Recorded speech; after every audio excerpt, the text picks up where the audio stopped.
I thought the worst betrayal would be finding my wife in bed with another man. I was wrong. The worst betrayal was watching that same man try to murder my 8-year-old son in our backyard pool while she stood there and let it happen. Before we dive deeper, make sure you hit that like button and subscribe for more intense betrayal and revenge stories. And let us know where you are listening in the comments. My name is Marcus Chun, and for 15 years, I've been a Navy SEAL. I've survived missions in places most people can't pronounce, held my breath underwater for 6 minutes straight, and taken down enemies twice my size. But nothing, absolutely nothing, prepared me for the war that would unfold in my own backyard. It started with small things. The way my wife Elena would quickly flip her phone face down when I walked into the room. How she suddenly became obsessed with going to the gym at odd hours. The new perfume that smelled nothing like the vanilla scent she'd worn for our entire 12-year marriage. "Daddy, watch this." Jake's voice cut through my thoughts as he cannonballed into our pool, sending chlorinated water splashing across the deck. At 8 years old, my son was fearless in the water, just like his old man.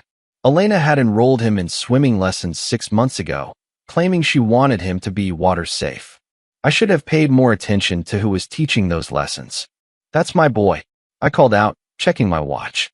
Elena was late coming home from the gym again. "Third time this week." "Jake, 5 more minutes. Then we need to get you dried off for dinner." "Can we order pizza?" he asked, treading water effortlessly. The kid was a natural swimmer, which made me proud and worried at the same time. Pride because he inherited my love for the water. Worried because I knew how dangerous water could become in the wrong hands. "We'll see what Mom wants when she gets home," I said, but even as the words left my mouth, I felt that familiar knot in my stomach. Something was wrong with Elena. Something had been wrong for months. The front door slammed shut, and I heard Elena's heels clicking across the hardwood floor. She appeared on the deck wearing workout clothes that looked suspiciously fresh for someone who'd supposedly just finished an intense training session. "Hey," she said, barely glancing at Jake in the pool. "Sorry I'm late. Lost track of time." "At the gym?" I asked, studying her face. "Where else would I be?" Her voice had an edge I didn't recognize. "Jake, get out of that pool. You've been in there too long." I watched my wife as she avoided eye contact, busying herself with collecting Jake's towel and pool toys. In combat, we called it enemy behavior, when someone's actions don't match their words. Elena was exhibiting classic signs of deception, and my SEAL training was picking up every tell. "How was your session with Derek?" I asked casually. Elena froze for just a fraction of a second. Most people wouldn't have noticed, but I was trained to notice everything. "Fine," she said. "Just the usual routine." Derek Martinez, Elena's personal trainer for the past 4 months. 6'2", built like a linebacker, with the kind of smile that probably made housewives weak in the knees. I'd met him exactly once, when I'd surprised Elena by picking her up from the gym. The way he'd looked at my wife, and the way she'd looked back, told me everything I needed to know. "Daddy, I'm getting cold," Jake called from the pool steps. "Come here, buddy." I wrapped him in his Superman towel, rubbing his shoulders to warm him up. "You did great out there today." "Derek says I'm almost ready for the deep end," Jake said proudly. My blood went cold. "Derek? When did you talk to Derek?" "He came by yesterday when you were at base," Elena said quickly. "Just to check on Jake's progress." "He was here?" "At our house." "It's not a big deal, Marcus." He wanted to see how Jake was doing with the techniques they've been working on. Every instinct I developed over 15 years of military service started screaming. Derek had been in my house, around my son, without my knowledge. Elena had allowed a man I barely knew into our home and hadn't mentioned it until now. "I liked him," Jake continued innocently. "He taught me this cool underwater trick where you hold your breath and—" "That's enough pool talk for tonight," Elena interrupted sharply. "Go get cleaned up for dinner." As Jake headed inside, chattering about his swimming adventures, I studied my wife's face. She was hiding something big, and my SEAL instincts told me it was bigger than just an affair. That night, after Jake was asleep and Elena was in the shower, I made a decision that would change everything. I pulled out my laptop and started researching Derek Martinez. What I found in his background made my stomach drop. 2 previous relationships with married women. Both had ended badly. One woman had filed a restraining order after Derek allegedly threatened her children. The charges were dropped, but the pattern was there. As I sat in the darkness of my home office, listening to the water running upstairs, one thought kept echoing in my mind. What exactly was Derek teaching my son in that pool? 3 days after discovering Derek's disturbing history, I decided to use my expertise for something I never thought I'd need to, surveilling my own family. The pool in our backyard wasn't just a place for Jake to play anymore. It had become ground zero for whatever Elena and Derek were planning. I installed underwater cameras while Elena was at work and Jake was at school.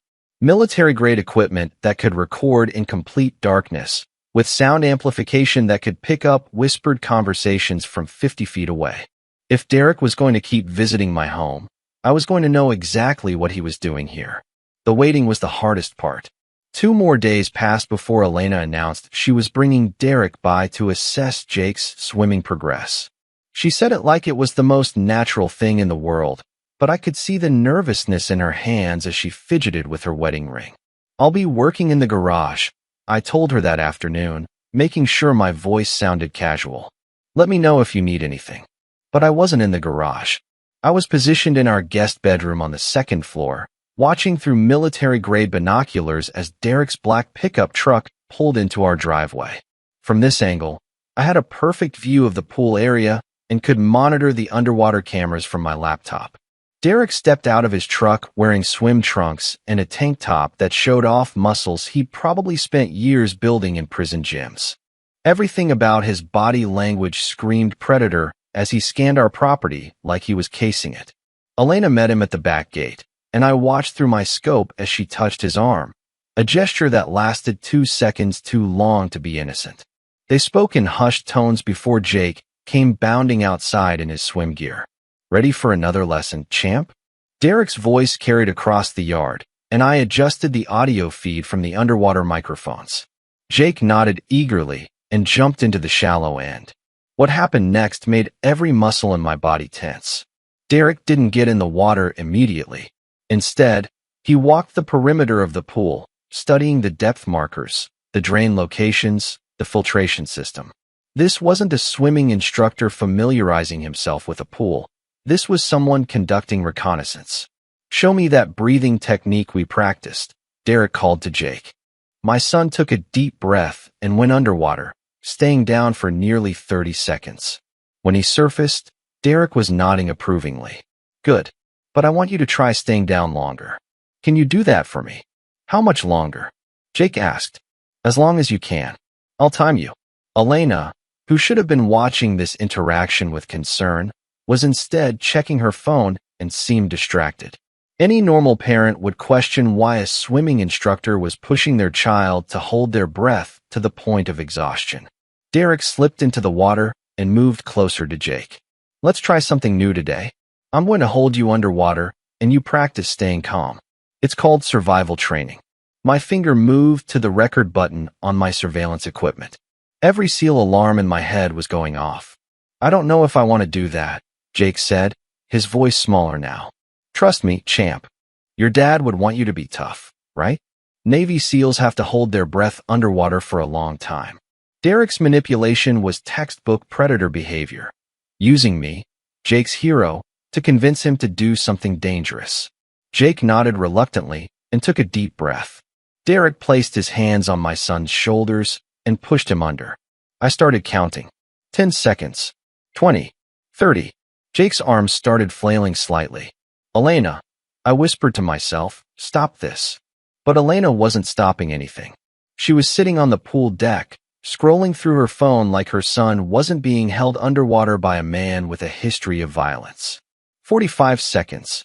Jake's movements became more frantic. Derek's grip tightened. I was halfway to the back door when Derek finally pulled Jake up.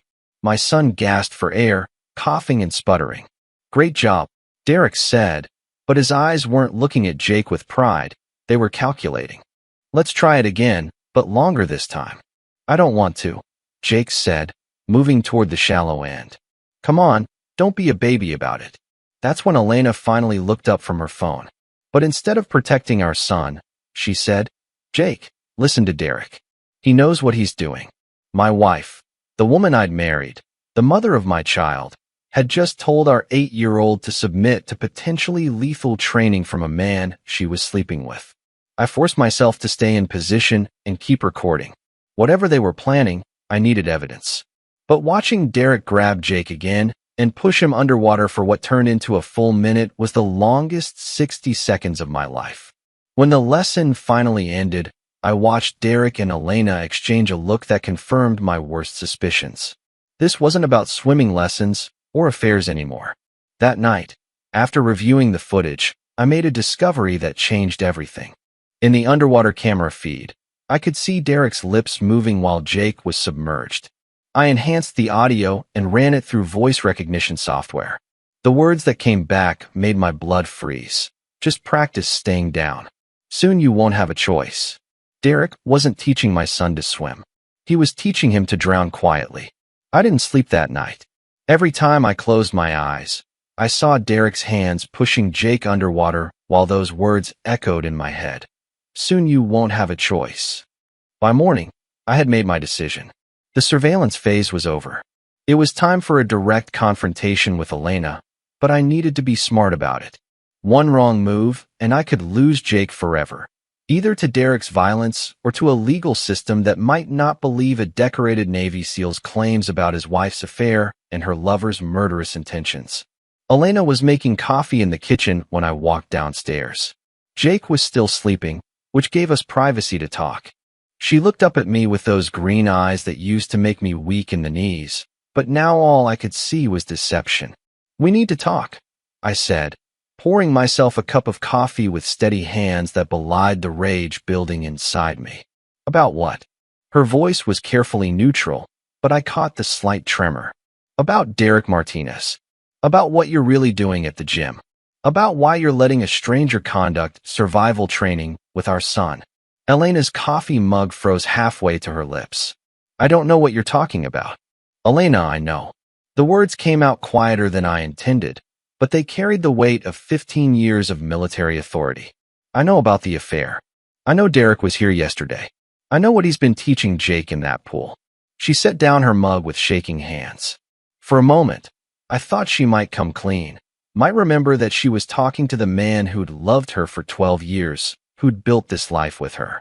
Instead, she lifted her chin in defiance. You don't know anything, Marcus. You're paranoid from all those years overseas. You see enemies everywhere. Am I paranoid about Derek's criminal history? About the restraining order his ex-girlfriend filed? About the fact that he's been pushing our 8-year-old son to hold his breath underwater until he nearly passes out? Elena's face went pale, but her voice turned cold. Derek cares about Jake's safety. He's teaching him valuable skills. Derek is teaching him to drown quietly. Elena, is that what you want for our son? The question hung in the air between us like a loaded weapon. Elena stared at me for a long moment, and I saw something in her expression that I'd never seen before. Calculation. She was weighing her options, deciding how much to admit. You're losing your mind, she finally said. Maybe you need to talk to someone at the base about PTSD or whatever this paranoid behavior is. Don't. My voice dropped to the tone I used with enemy combatants. Don't you dare try to gaslight me about this. I've seen the way Derek looks at Jake. I've seen the way you look at Derek. I know what's happening here. Elena laughed, but it sounded forced. What exactly do you think is happening, Marcus? What's your big conspiracy theory? I leaned across the kitchen island, close enough to see my reflection in her pupils. I think you're having an affair with a dangerous man. I think that man sees Jake as an obstacle to whatever future you two are planning. And I think you're so blinded by whatever Derek's offering you that you can't see he's going to hurt our son. That's ridiculous. Is it? Then explain why you're letting him conduct underwater breath-holding exercises with an 8-year-old. Explain why you sat there scrolling through your phone while Derek held Jake under for a full minute. Explain why our son came up coughing and terrified, and you told him to do it again. Elena's mask finally slipped. You were watching us? The admission hung between us like a confession. She'd just confirmed that something worth hiding had happened. I'm always watching, Elena. It's what I do. It's what kept me alive for 15 years, And it's what's going to keep Jake alive now. She stood up abruptly, her chair scraping against the floor. I want you out of this house. Excuse me. You heard me. Pack your things and get out. This paranoid, controlling behavior stops now. Jake and I deserve better than living with someone who thinks we're the enemy. I stood slowly, using every ounce of military discipline to keep my voice level. You're not taking my son away from me, Elena. Watch me. Her eyes were blazing now, all pretense of innocence gone. I'll file for divorce, claim you're suffering from combat stress, that you're dangerous to be around Jake. Who do you think the courts will believe? A decorated Navy SEAL with PTSD who's become obsessed with conspiracy theories, or a concerned mother trying to protect her child from an unstable father? The threat hit me like a physical blow. She'd thought this through. This wasn't a spur-of-the-moment argument. Elena had been planning this conversation, preparing her moves like it was a chess game. You've already talked to a lawyer, I said, the pieces clicking into place. Elena's silence was answer enough. How long? I asked.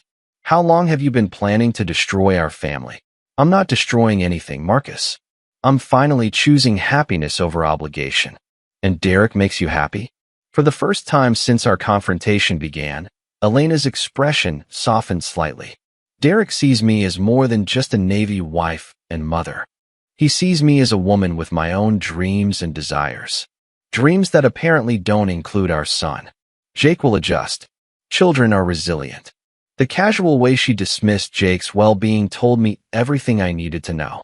Elena had already emotionally detached from our son. In her mind, Jake was just another obstacle to overcome on her path to a new life with Derek.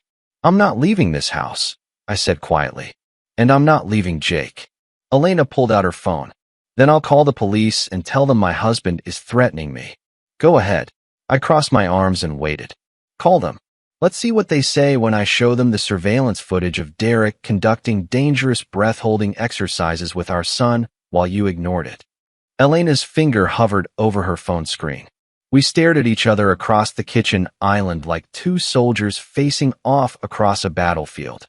Finally, she lowered her phone. This isn't over, Marcus. No, I agreed. It's not. But Elena, understand this. I will protect my son. From anyone. Including you. After the kitchen confrontation, Elena barely spoke to me for 3 days. She moved through our house like a ghost, making arrangements I wasn't privy to, having whispered phone conversations that stopped the moment I entered a room. But Jake was still my son, and I wasn't going anywhere. On Thursday afternoon, Derek showed up unannounced while I was outside working on my motorcycle. Elena wasn't home. She was at her sister's house, probably strategizing their next move. Jake was at school, which meant Derek and I were alone for the first time. Marcus, right? Derek approached with that same predatory confidence I'd observed through my surveillance. I'm Derek, Elena's trainer. I didn't stand up from my bike, didn't extend a hand. I know who you are. Listen, man, I think there's been some misunderstanding. Elena mentioned you had concerns about Jake's swimming lessons. Did she? I continued working on the engine, my hands steady despite the adrenaline coursing through my system. What exactly did she tell you? Derek shifted his weight, and I noticed his hands, scarred knuckles, calloused palms. These weren't the soft hands of a gym trainer. These were the hands of someone who'd done serious violence. She said you were worried about the breath-holding exercises. I get it, man. You're protective of your kid. But I'm a certified instructor. Certified by who? I finally looked up at him. Because I looked into your background, Derek. Interesting history you've got. His friendly facade cracked slightly. I don't know what you think you found, but 2 restraining orders. 1 assault charge that was mysteriously dropped. A pattern of targeting married women with children. I stood up slowly, letting him see exactly how big I was. So tell me, what are your real qualifications for working with my 8-year-old son? Derek took a step back, but his expression hardened. You know what your problem is, Marcus? You can't handle the fact that your wife found someone better. Better at what? Manipulating vulnerable women? Threatening children? I'm not threatening anyone. But his voice had changed, dropped to something more menacing. Jake's a smart kid. He learns fast. Elena appreciates that I take time with him. What exactly are you teaching him? Derek smiled, and for the first time, I saw what Elena had fallen for. It wasn't just physical attraction, it was danger. Derek radiated the kind of barely controlled violence that some women mistook for strength. I'm teaching him survival skills his Navy SEAL daddy apparently forgot to cover. How to hold his breath when things get tough. How to stay calm underwater when someone's holding you down. The way he phrased it sent ice through my veins. Stay calm when someone's holding you down. Yeah, you never know when those skills might come in handy. We stared at each other for a moment, and I realized Derek wasn't just threatening Jake. He was telling me his plan. He wanted me to know what was coming. You know, Derek continued, accidents happen around pools all the time, especially with kids who think they're better swimmers than they really are. Tragic stuff. That's when I understood. Derek wasn't planning to kill Jake in some random fit of rage. He was planning to stage an accident, make it look like Jake had simply drowned while swimming. A grieving mother and her supportive boyfriend would console each other, maybe eventually marry. The life insurance money wouldn't hurt either. Elena know about your plan? I asked quietly. Derek's grin widened. Elena knows I'll take good care of what matters most to her. Her future, her security, her freedom from complications. Jake was a complication. I was a complication. Derek was simplifying Elena's life by eliminating obstacles. Here's the thing, Derek. I stepped closer, using the intimidation techniques that had worked on hardened terrorists. You're not as smart as you think you are. Yeah? What makes you say that? Because you just confessed to planning my son's murder to a Navy SEAL with 15 years of combat experience and the training to make you disappear without a trace. For the first time, Derek looked uncertain. You threatening me? I'm stating facts. Fact 1, I know what you're planning. Fact 2, I have evidence of you conducting dangerous exercises with Jake. Fact 3, if you come near my son again, you'll discover exactly what kind of survival skills they taught me in the Navy. Derek backed toward his truck, but his voice remained defiant. Elena's not going to choose you, Marcus. She's already made her choice. And soon, there won't be any loose ends to tie up. He drove away, leaving me standing in my driveway with the absolute certainty that Jake was in immediate danger. Derek hadn't just revealed his intentions. He'd given me a timeline. Soon meant he was planning to act quickly, probably before I could gather more evidence or take legal action. That evening, when Elena came home, I watched her face carefully as she asked about my day. Quiet, I said. Derek stopped by while you were out. Her expression didn't change, but she gripped her purse strapped tighter. Oh, what did he want? To clarify some things about Jake's swimming lessons. Very enlightening conversation. Elena nodded and headed upstairs, but I caught something in her posture. Relief. She was relieved that Derek had talked to me, which meant she knew exactly what he'd come to discuss. My wife wasn't just having an affair. She was an active participant in planning our son's murder. The next morning, Elena announced she was taking Jake swimming at the community center. It was Saturday, and she presented it as a fun mother-son outing, complete with promises of ice cream afterward. I don't need to go to the community center, Jake protested over breakfast. We have our own pool. The community center has a diving board, Elena said, not meeting my eyes. Derek thought it would be good for you to practice diving in deeper water. Every alarm in my head started screaming. Derek was escalating his timeline. I'll come with you, I said casually, buttering my toast. That's not necessary. Elena's voice was too quick, too sharp. It's just a quick swim session. I'd like to watch Jake dive. See how much he's improved. Elena's jaw tightened. Marcus, I can handle taking my own son swimming. Our son. Not our son anymore. In Elena's mind, Jake had already become solely her responsibility to manage or eliminate. Actually, Jake piped up, I want Daddy to come. He can teach me the diving techniques you learned in SEAL training, right, Dad? The innocent request created a problem Elena couldn't solve gracefully. Refusing would seem suspicious. Agreeing meant bringing me along to whatever Derek had planned. Fine, she said finally. But we're leaving in 20 minutes. While Elena packed Jake's swim bag, I made a quick call to my former teammate Rodriguez, who lived across town. I need backup surveillance at the Riverside Community Center pool in 1 hour. Something's about to go down. Copy that. What kind of threat assessment? Potential child endangerment. Maybe worse. Come armed, but stay invisible unless I signal. I also grabbed my waterproof gear, diving watch, underwater camera, and the combat knife I kept strapped to my ankle. If Derek was planning something today, he was going to get more than he bargained for. The community center was busier than I'd expected for a Saturday morning. Families with children filled the pool area, which actually worked in our favor. Harder for Derek to stage an accident, with witnesses around. But Derek wasn't there when we arrived. Where's your trainer? I asked Elena as we found chairs near the pool. He'll be here soon. He had another client first. Jake immediately wanted to get in the water, but Elena made him wait. Let's just sit for a few minutes first, honey. 15 minutes passed. Then 20. Elena kept checking her phone, growing more agitated with each passing minute. Maybe Derek got held up, I suggested. We could just let Jake swim without. No. Elena's response was sharp. We're waiting for Derek. That's when I understood. Elena wasn't just bringing Jake here to swim with Derek. She was bringing him here at a specific time, probably when the pool would be less crowded. But we'd arrived too early, disrupting their timeline. My phone buzzed with a text from Rodriguez. In position. Black pickup truck just pulled into parking lot. Derek was here. He appeared poolside 10 minutes later, wearing swim trunks and carrying a large duffel bag. His eyes scanned the crowd before landing on our family. Sorry I'm late, he called out, jogging over. Traffic was crazy. He wasn't sorry, and there was no traffic. Derek had been waiting for the pool to clear out more. No problem, Elena said, standing quickly. Jake's been excited to show you his progress. I watched Derek assess the situation. Too many people, too many potential witnesses. But instead of suggesting they reschedule, he adapted. You know what, Jake? I've got a better idea. There's a private pool at my apartment complex that's usually empty on weekends. Way better for practicing advanced techniques without distractions. That sounds perfect, Elena agreed immediately. My blood turned to ice.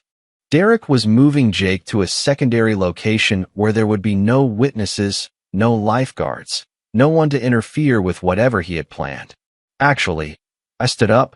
I think Jake should stick to public pools for now. Safety in numbers and all that. Derek's smile never wavered, but his eyes went cold. Marcus, I appreciate your concern, but I'm a certified instructor. I wouldn't suggest anything that wasn't completely safe. I'm sure you wouldn't. I kept my tone friendly while positioning myself between Derek and Jake. But Jake can practice his diving right here. The water's perfect. Dad, can we go to Derek's pool? Jake asked. He said it has a really deep end. The innocent request from my son nearly broke my heart. Jake had no idea he was being groomed for his own murder. Maybe another time, buddy.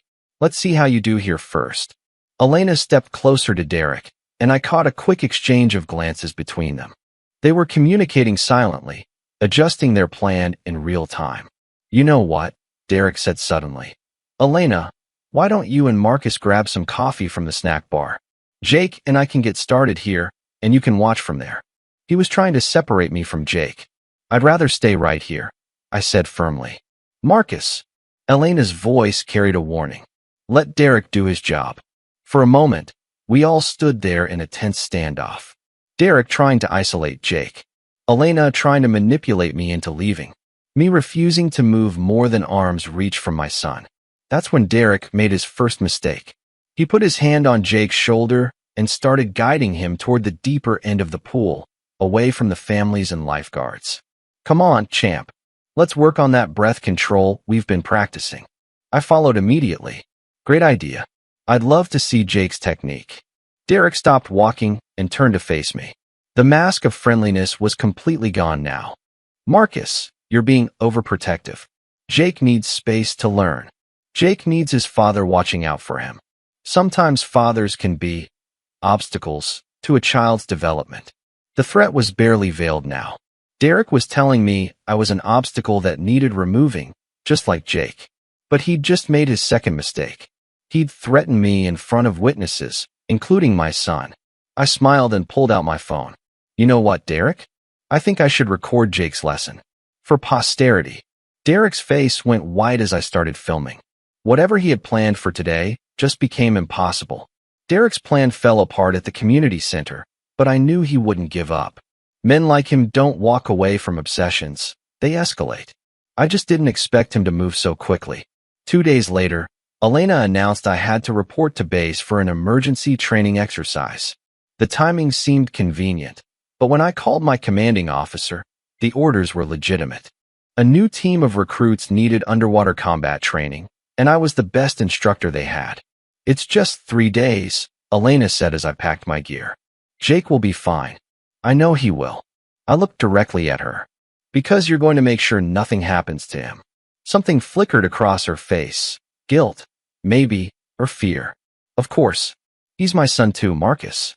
But as I drove toward the base, I couldn't shake the feeling that Derek had orchestrated this somehow. 3 days was plenty of time to stage an accident and establish an alibi. I made it halfway to base before turning around. My SEAL instincts had kept me alive for 15 years, and right now they were screaming that Jake was in immediate danger. I called my CO and reported a family emergency, then switched off my phone and headed home.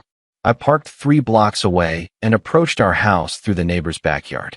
Our property backed up to a small wooded area, which gave me perfect cover to observe the pool without being seen. Elena's car was in the driveway, but so was Derek's black pickup. They were both home, and Jake should have been at school for another 2 hours. I moved to my surveillance position in the tree line behind our pool. Through my binoculars, I could see Elena and Derek standing on the deck, talking in low voices. Jake was nowhere in sight. Then I heard my son's voice from inside the house. "Mom, why can't I go to school today?" "Because Derek wants to work with you on some special swimming techniques," Elena called back. "Come on out, honey." My blood pressure spiked. Elena had kept Jake home from school specifically for this. Whatever Derek had planned, it was happening today. Jake appeared on the deck in his swim trunks, looking confused. "But I thought Dad was supposed to be at training."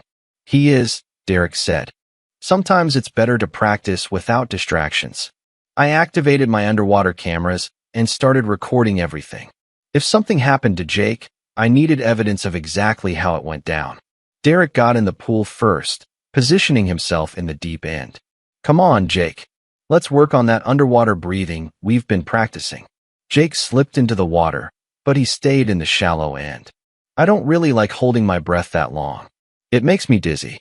"That's just your body learning to be tough," Derek said. "Your dad holds his breath underwater for way longer than this. You want to be like him, right?" The manipulation made me sick, but I forced myself to stay hidden and keep recording. I needed Derek to reveal his true intentions on camera. "Swim over here to the deep end," Derek instructed. "We're going to try something new today." "What kind of something new?" "Trust me, it's going to make you the best swimmer in your class." Elena, who should have been watching this interaction with concern, was sitting on a deck chair scrolling through her phone again. She wasn't worried because she knew what was about to happen. Jake swam reluctantly toward Derek, who immediately grabbed my son's shoulders. "Okay, here's the game. I'm going to hold you underwater, and you're going to see how long you can stay calm. No struggling, no panicking. Just stay relaxed and hold your breath." "I don't want to play that game." "Jake, listen to Derek." Elena called from her chair without looking up. That's when I knew for certain that Elena was fully complicit. She was actively helping Derek normalize dangerous behavior that would lead to Jake's death. Derek's grip tightened on Jake's shoulders. "Ready?" "Wait, I'm not." Derek pushed Jake under. I started counting. 10 seconds. 20. Jake's arms began moving, trying to push up to the surface. Derek held him down. 30 seconds. Jake's movements became more frantic. He was running out of air. Elena finally looked up from her phone, but instead of showing concern, she was watching with cold calculation. 45 seconds. Jake was fighting now, genuinely panicking as he realized Derek wasn't going to let him up. That's when I made my move. I'd already removed my boots and shirt while observing. Now I slipped into the pool silently from the far end, using the underwater approach techniques I perfected in combat. Derek was so focused on drowning my son that he didn't notice the ripples in the water behind him. Jake had been under for a full minute when I reached them. His struggles were getting weaker. He was losing consciousness. I grabbed Derek from behind in a chokehold that would have killed him in 15 seconds if I'd applied full pressure. Instead, I used just enough force to make him release Jake. Derek spun around in shock as Jake shot to the surface, gasping and coughing. "Daddy!" Jake swam toward me, terrified and confused. "I've got you, buddy." I pulled Jake to the pool edge while keeping Derek in my peripheral vision. "Are you okay?" Jake was crying now, clinging to me. Derek wouldn't let me up. I couldn't breathe. "I know. You're safe now." Derek had backed against the far wall of the pool, his eyes darting between me and the pool exit. "Marcus, this isn't what it looks like." "Really?" "Because it looks like you just tried to drown my son." Elena finally spoke up. "Marcus, you're overreacting. Derek was just attempting murder." I kept my voice calm despite the rage coursing through my system. "And you were helping him." The truth hung in the air like a loaded weapon. All three adults in that backyard knew exactly what had just been prevented. Derek made his move toward the pool steps, but I was faster.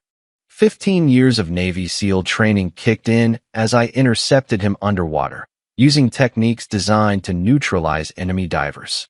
What happened next was over in 30 seconds, but it would change all of our lives forever. Derek's body went rigid with shock as I dragged him to the bottom of the 12-foot deep end. Underwater, in my element, he was no longer the predator. He was prey. I held him there for exactly 15 seconds, long enough for him to experience the same terror Jake had just felt. Long enough for his lungs to burn and his vision to blur. Long enough for him to understand that he'd just tried to murder the wrong man's son. When I brought him back to the surface, Derek was gasping and choking, his earlier confidence completely shattered. But I wasn't done with him yet. "Jake, go inside the house," I commanded without taking my eyes off Derek. "Lock the door and don't come out until I say." My son scrambled out of the pool, still coughing up water, and ran toward the house. Elena started to follow him, but I stopped her with a single word. "Stay."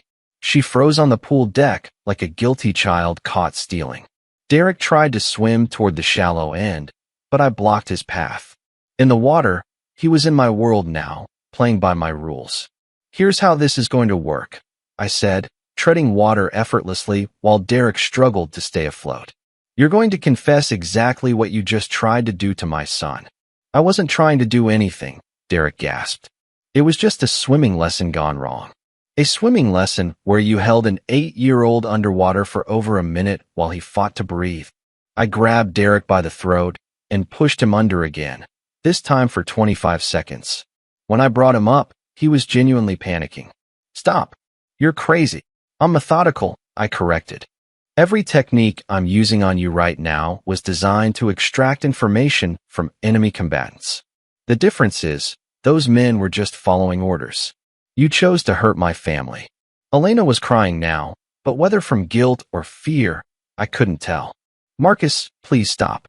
You're going to kill him. The same way he was going to kill Jake." I kept Derek in a submission hold that prevented him from reaching the pool edge. "Elena, your boyfriend just attempted to murder our son while you sat there and watched. The only reason Jake is alive right now is because I came home early. It wasn't supposed to happen like this," Derek choked out. "Finally, a confession. How was it supposed to happen?" I demanded. Derek's resolve cracked completely. Between his fear of drowning and his realization that I had military training he couldn't match, he started talking. "Elena said you'd be gone for 3 days. It was supposed to look like an accident.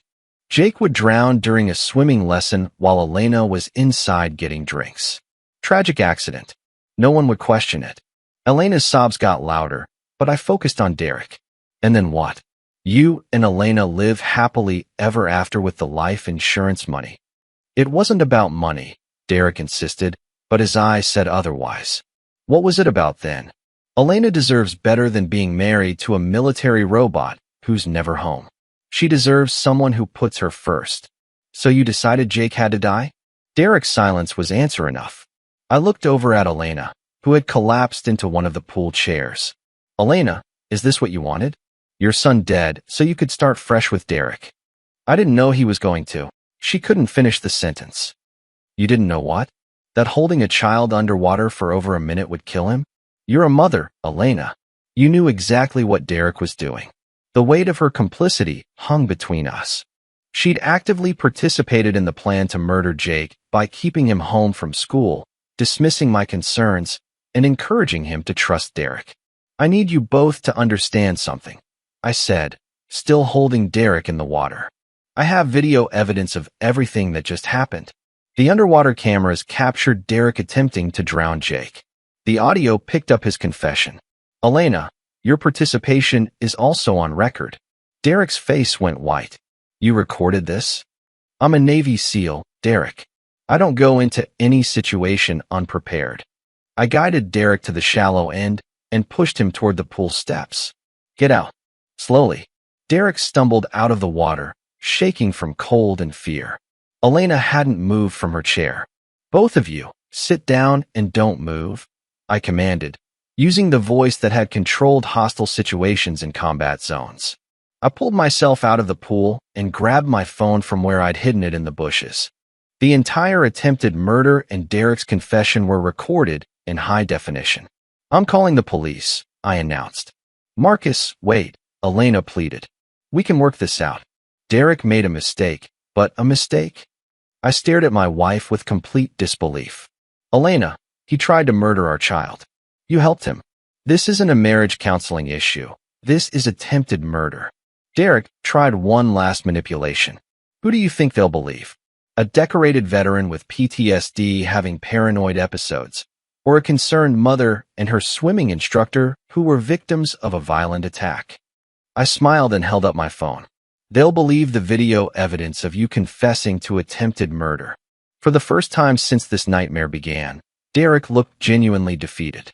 As I dialed 911, I could hear Jake crying inside the house. My son was alive because I trusted my instincts and come home early. But the trauma of almost being murdered by his mother's lover, with his mother's help, would take years to heal. The operator answered on the second ring. 911, what's your emergency?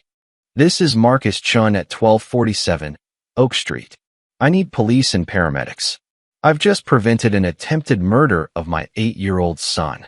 The cavalry was coming. Derek and Elena's plan had failed completely, but the real battle was just beginning. The first police car arrived within 6 minutes. Officer Martinez, no relation to Derek, stepped into our backyard like he was entering a war zone, which wasn't far from the truth. Sir, I need everyone to stay calm and separate, he said, hand resting on his weapon. Who made the 911 call? I did. I raised my hands to show I wasn't a threat, despite being shirtless and dripping wet. Marcus Chun, retired Navy SEAL. My son is inside the house, safe but traumatized. These two individuals just attempted to murder him. Officer Martinez looked at Derek and Elena, who were sitting on opposite sides of the pool deck looking like they'd rather be anywhere else. That's insane, Derek said immediately. This man attacked me in the pool. I was just giving his son swimming lessons when he went crazy. Swimming lessons where you held my 8-year-old underwater for over a minute until he lost consciousness, I replied calmly. Can you prove that? Derek challenged. I smiled. Actually, yes. The next hour was a masterclass in military preparation meeting civilian justice.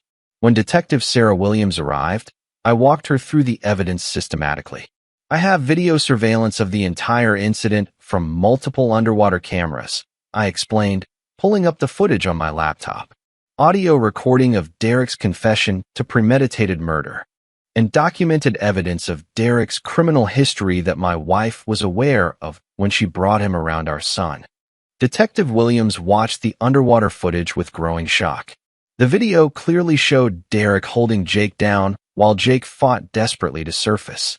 The audio captured Derek's confession about planning Jake's death while I was supposed to be at base training. Mrs. Chun, Detective Williams turned to Elena. Can you explain why you allowed Mr. Martinez to conduct these dangerous exercises with your son?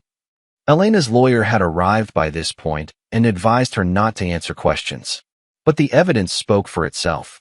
Derek, meanwhile, had started changing his story as the reality of his situation sank in. Look, maybe I held the kid down a little too long, but it wasn't intentional. I'm not a professional instructor. I was just trying to help. Help with what? Detective Williams asked. Elena said Jake needed to be tougher. More like his father. I was just trying to build his confidence in the water. It was pathetic watching Derek try to rewrite history, but the underwater cameras had captured everything. His grip on Jake's shoulders. The deliberate way he held my son down. Jake's increasing panic as he ran out of air. Mr. Martinez, Detective Williams said, I'm placing you under arrest for attempted murder of a minor.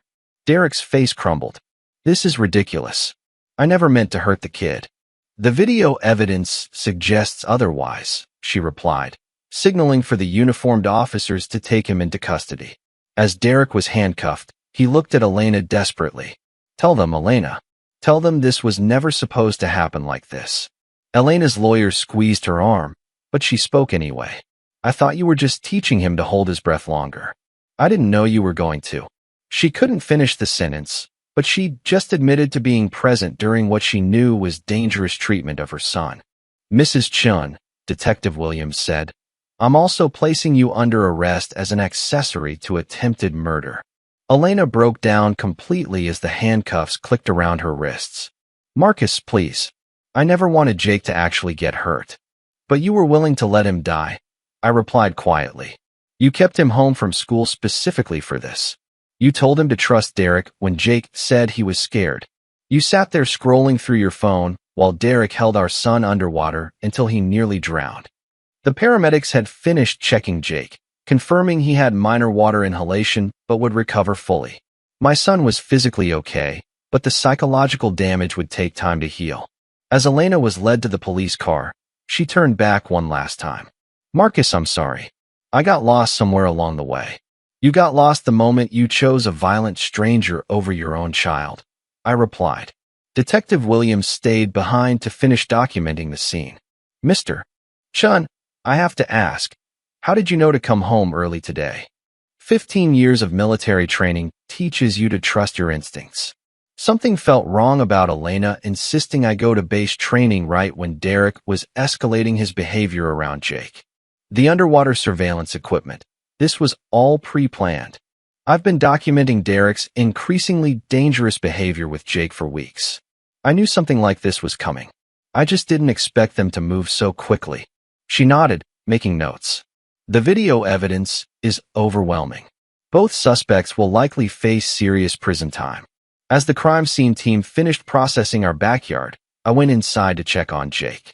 He was sitting on his bed, wrapped in a towel, still shaken but safe. Daddy, why did Derek try to hurt me? He asked. I sat down beside him, choosing my words carefully. Sometimes adults make very bad choices, buddy. Derek was a bad person who tried to do a bad thing. But you're safe now, and he can never hurt you again. Is Mommy in trouble too? The hardest question of all. How do you tell an 8-year-old that his mother helped plan his murder? Mommy made some very bad choices too, Jake. She's going to have to face consequences for those choices. Jake nodded solemnly, processing information no child should ever have to understand. But you saved me, didn't you, Daddy? That's what daddies do, son. We protect our families. Always. Outside, the last police car was pulling away. Derek and Elena were gone, probably forever. Our pool would need to be drained and cleaned, but it would never be the same. Too much violence had happened there. But Jake was alive. That's all that mattered now. The trial took place 8 months later. By then, Jake had started sleeping through the night again, though he still refused to go near any swimming pools. We'd moved to a new house across town, somewhere without painful memories lurking in every corner. The courtroom was packed when Derek Martinez's attempted murder trial began. The local media had picked up the story. Navy SEAL saves son from drowning murder plot. But for me, this wasn't about headlines. It was about making sure Derek never got the chance to hurt another child. Derek's defense attorney tried every angle possible.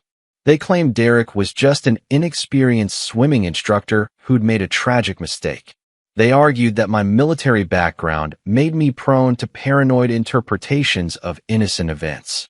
They even suggested that I'd somehow manipulated the underwater footage. None of it worked. The video evidence was devastating. The jury watched in horrified silence as Derek deliberately held Jake underwater while my son fought desperately to breathe. They heard Derek's recorded confession about planning Jake's death to look like an accident. They saw Elena sitting motionless while her son nearly drowned. Ladies and gentlemen of the jury, Prosecutor Amanda Torres said during closing arguments, this was not a swimming lesson gone wrong. This was premeditated attempted murder of an 8-year-old child. The defendant confessed on camera to planning this child's death while the boy's own mother watched it happen. Derek took the stand in his own defense, which turned out to be a catastrophic mistake. Under cross-examination, his story fell apart completely. Mr. Martinez, Prosecutor Torres asked, can you explain why you told Jake to practice staying down because soon you won't have a choice? I don't remember saying that. We have it recorded on underwater audio surveillance. Would you like me to play it for the jury again? Derek's face went pale. I might have said something like that, but it was taken out of context. What context makes telling a child he'll soon won't have a choice about staying underwater appropriate? Derek had no answer. The jury deliberated for less than 3 hours. When they returned, the foreman stood and read the verdict. We find the defendant Derek Martinez guilty of attempted murder in the first degree. Derek collapsed in his chair. Elena, who was being tried separately, started crying in the gallery. Judge Patricia Rodriguez didn't show any mercy during sentencing. Mr. Martinez, you targeted a vulnerable family, manipulated a mother's emotions, and attempted to murder an innocent child for financial gain. Your actions represent the worst kind of betrayal, using a position of trust to inflict harm on those you were supposed to protect. Derek was sentenced to 25 years to life in prison. Elena's trial was more complicated. Her defense team painted her as another victim of Derek's manipulation, a confused, emotionally vulnerable woman who got in over her head with a dangerous man. I testified about Elena's active participation in the murder plot, how she'd kept Jake home from school specifically for Derek's plan, how she'd encouraged Jake to trust Derek despite his obvious fear, how she'd sat passively while Derek held our son underwater. Mr. Chun, Elena's attorney asked during cross-examination, isn't it possible that my client was also being manipulated by Mr. Martinez? That she didn't fully understand what was happening? Elena is Jake's mother, I replied. She knew exactly what it meant when Derek held her son underwater for over a minute while Jake fought to breathe. No mother misunderstands that. The prosecutor played recordings of Elena's phone conversations with Derek that police had obtained through warrants. In one conversation, Elena discussed how much life insurance money she'd receive if something happened to me and Jake. In another, she talked about starting fresh somewhere Derek's criminal history wouldn't matter. Elena's jury took longer to deliberate, 6 hours. When they returned, she was found guilty of conspiracy to commit murder and child endangerment. She received 15 years in prison. During her sentencing hearing, Elena was allowed to make a statement. She turned toward where Jake and I sat in the gallery. Marcus, Jake, I know I can never take back what I did. I know I failed as a mother and as a wife. I let my selfishness blind me to what really mattered. Jake, you deserved a mother who would protect you, not one who put you in danger. I hope someday you can forgive me, even though I don't deserve it. Jake squeezed my hand but didn't respond. He was only 9 now, but he understood enough to know that his mother had chosen a violent stranger over him. After sentencing, Detective Williams found me outside the courthouse. How are you holding up? She asked. Jake and I are doing okay. It helps knowing they can't hurt anyone else's family. The underwater surveillance footage made all the difference. Without that evidence, this case would have been much harder to prove. That's why I documented everything. In the military, you learn that preparation and evidence win battles. She nodded. What's next for you and Jake? Healing. Jake's in therapy, which is helping. We're taking it one day at a time. As we walked to my car, Jake looked up at me. Daddy, are the bad people really gone forever? Yes, son. Derek and Mommy made choices that hurt our family, and now they have to face the consequences of those choices. But they can never hurt you again. Good, Jake said simply. The legal battle was over, but the real work of rebuilding our lives was just beginning. 3 years have passed since that day in our backyard pool. Jake is 11 now, and while the scars from that trauma will always be part of his story, they no longer define who he's becoming. We moved to Colorado after the trials, somewhere with mountains instead of pools, where Jake could rediscover his love for water gradually. First through mountain streams, then lakes, and eventually, when he was ready, swimming pools again. The nightmares stopped after his second year of therapy. Dr. Rebecca Martinez, no relation to Derek, helped Jake understand that what happened wasn't his fault, that some adults make terrible choices that have nothing to do with the children they hurt. Jake's resilience is remarkable, Dr. Martinez told me during one of our sessions. Children who survive betrayal by their primary caregivers often struggle with trust for years. But Jake's ability to still form healthy attachments shows how much your consistent presence has meant to his healing. I'd learned something important through this process. Being a father isn't just about protecting your child from external threats. It's about being the steady, reliable presence they can count on when their world falls apart. Jake started swimming competitively last year. The first time he dove into a pool during a race, my heart nearly stopped. But watching him surface with a huge grin, arms raised in victory, I knew we'd both conquered something bigger than water. "Dad, did you see that time?" he called from the pool deck after winning his first medal. "Coach says I might make regionals next year." I'd been documenting his journey back to the water the same way I documented the evidence against Derek and Elena, but this time, the videos captured healing instead of harm. 6 months ago, I started speaking at conferences for military families about recognizing domestic threats. Too many soldiers focus on external dangers while missing the warning signs of betrayal within their own homes. Trust your instincts, I tell audiences of service members and their families. The same situational awareness that keeps you alive in combat can protect your family at home. Document suspicious behavior. Don't dismiss red flags because they're coming from people you love. After one presentation in Texas, a young Marine approached me with tears in his eyes. "Sir, your story probably saved my daughter's life.